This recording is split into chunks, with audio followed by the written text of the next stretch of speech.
Soyez bienvenus, chers amis, sur ma chaîne sportrx2002.com si vous voulez accéder au site.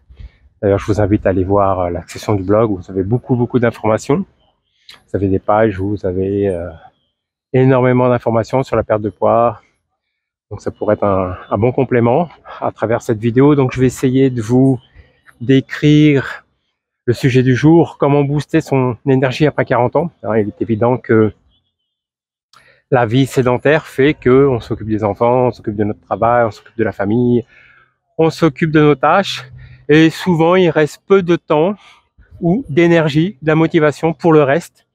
Et avec notre rythme métabolique basal qui baisse au fur et à mesure, 25, 30, 35, 40, 45, 50, 55, 60, on commence un petit peu à s'enrober, on commence à avoir un petit peu de sarcopénie, les os qui commencent à vieillir. Donc ça commence à être un petit peu plus dur au niveau mobilité.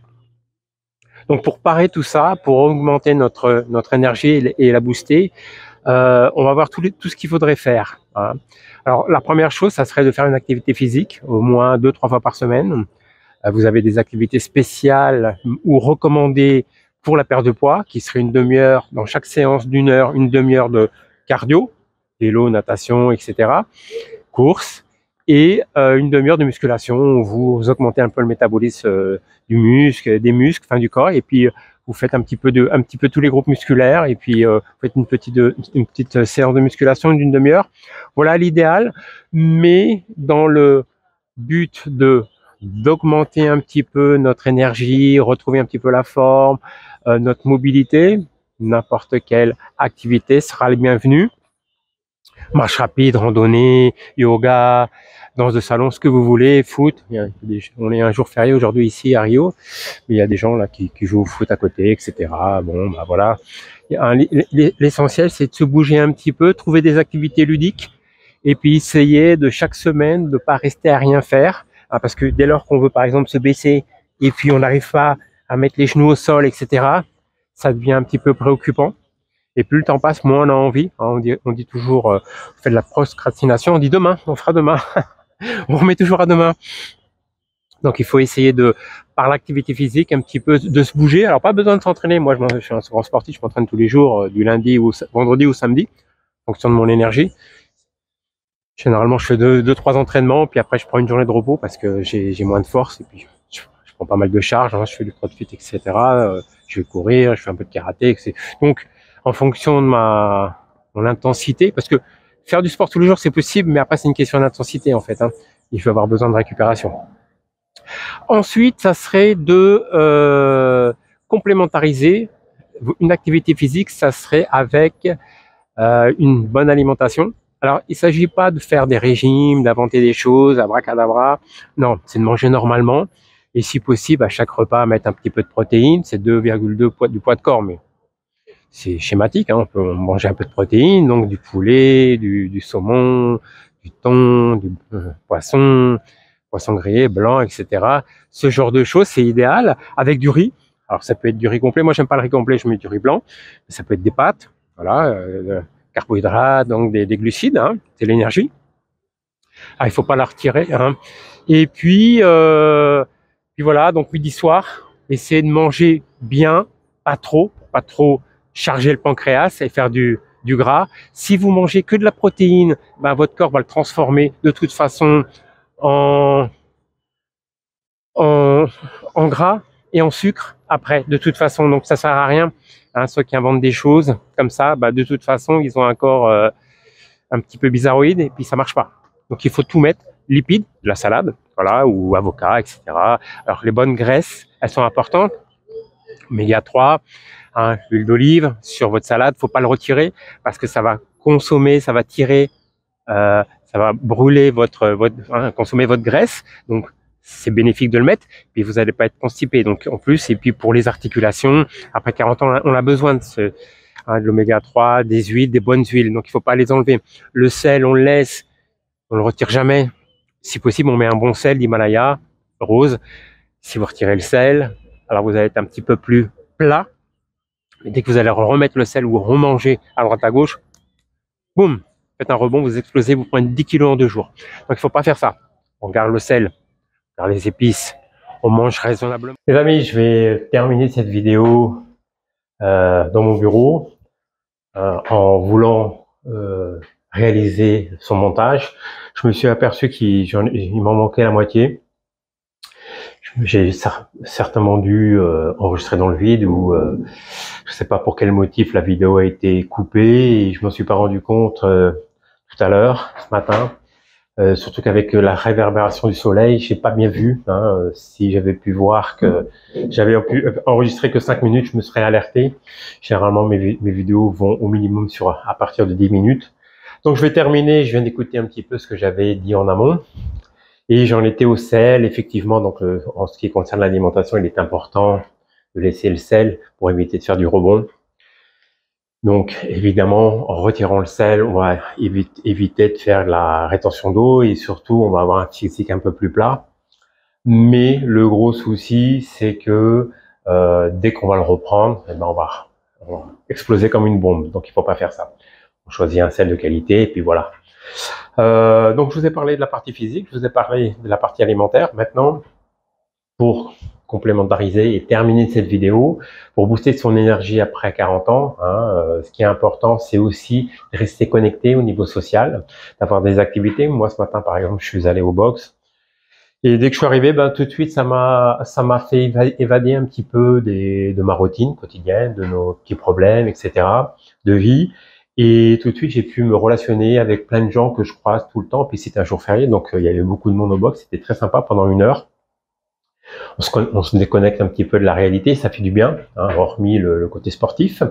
Donc il est important pour, je dirais, pour faire ce planning de remise en forme, d'essayer de booster un petit peu cette vitalité, c'est d'inclure des activités sociales. Alors, je vais parler du CrossFit, mais ça peut être n'importe quoi, football, des activités même culturelles. Et c'est important de bien rester connecté, surtout avec le temps qui passe, 40, 50, 60, 70 ans, etc. On devient un petit peu moins actif au niveau professionnel, moins fort sportivement. Donc on va avoir tendance à se déconnecter un petit peu de toute cette essence sociale. Et il est important de toujours avoir des petites activités sociales, sociétales, etc. D'accord ? Voilà. Pour terminer cette vidéo, je dirais que ce qui peut être aussi un point supplémentaire, c'est de prendre 5 à 10 minutes par jour, au moins essayer de le faire 2 fois par semaine. Aujourd'hui, grâce à YouTube, grâce aux réseaux sociaux, on a tout gratuitement, avec un clic. On peut faire de la cohérence cardiaque, qui est aujourd'hui reconnue par les grands sportifs, etc., comme étant un phénomène, un outil indispensable. Ça peut être de la méditation guidée, sophrologie, etc., ce que vous voulez.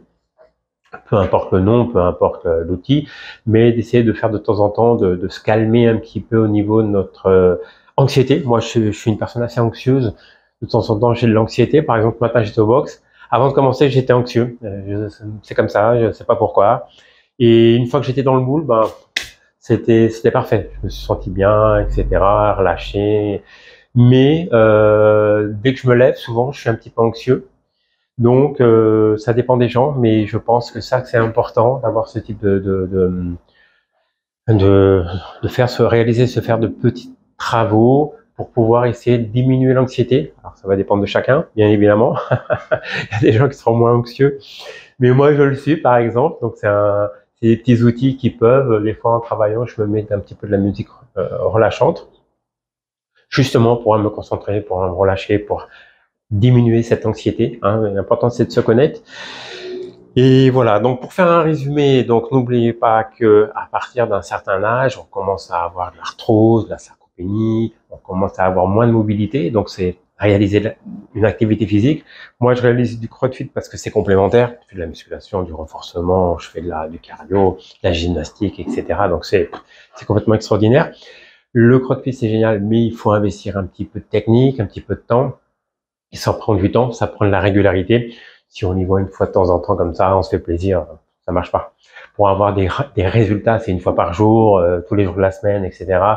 Peu importe l'âge, à mon âge, j'arrive à avoir un niveau stratosphérique, mais il faut investir du temps parce qu'au début, moi, quand j'ai commencé il y a plus de 3 ans le CrossFit, J'étais pourtant un sportif, ex-sportif de haut niveau. Je courais super bien. J'ai fait toute ma vie de la musculation, etc. Je suis arrivé, c'est un nouveau sport. C'est un nouveau sport qu'il faut réapprendre. Gymnastique, pull-up, etc. Butterfly, T2B. Bon, il faut de la mobilité. Moi, j'en avais jamais fait. J'avais fait toute ma vie du stretching, mais mobilité jamais.